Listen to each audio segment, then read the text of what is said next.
I rise in support of this continuing resolution, which I hope is the last of the fiscal year 2024 appropriations process.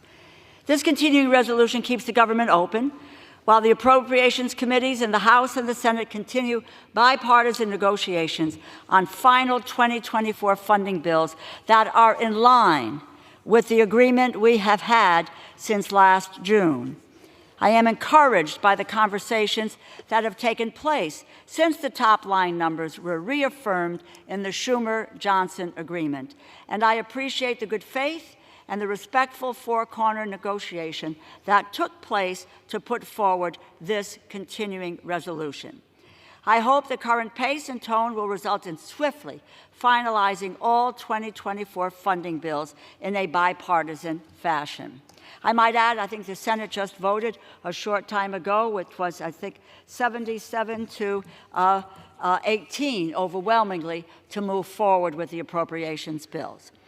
House Republicans wasted the entire duration of the first continuing resolution and most of the second, arguing over 2024 funding levels they agreed to last summer. However, I believe we have finally moved on from that charade, and there is now a mutual understanding that the only way to finally end the saga of 2024 funding is to write appropriations bills that can earn the support of both Democrats and Republicans in the House and in the Senate. Bills that will likely need to pass under suspension of the rules, like the bill we are considering today. While there may be a Republican majority on paper, more than 200 Democrats will be needed to keep the government's lights on and ensure that the American people have uninterrupted access to the services and programs that help their families stay healthy, boost our economy, and keep us safe and secure. That is why Democrats in both chambers have also made clear that the final funding bills cannot include any poison pill writers.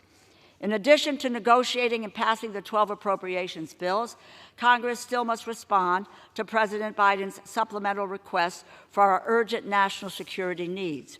We must quickly provide the additional support to Ukraine in their fight against Russian tyranny.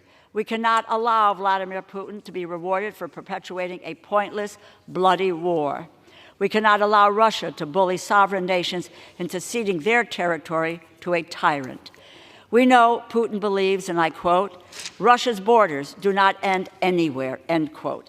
He is profoundly mistaken, and we must prove him definitively wrong. We must also support Israel's efforts to defeat Hamas, while ensuring we do everything possible to protect innocent life and provide humanitarian aid. Finally, we must work in good faith to resolve the very difficult and critical issues at our southern border. We have to come to a bipartisan compromise and show the American people Congress is still able to address urgent crises. Congress must avoid a shutdown. We must enact full-year spending bills and emergency assistance for Ukraine, for Israel, and for the civilians caught in the crossfire, as well as for our border and for the American people as soon as possible.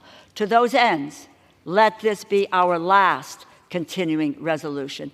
Thank you, and I reserve the balance of my time.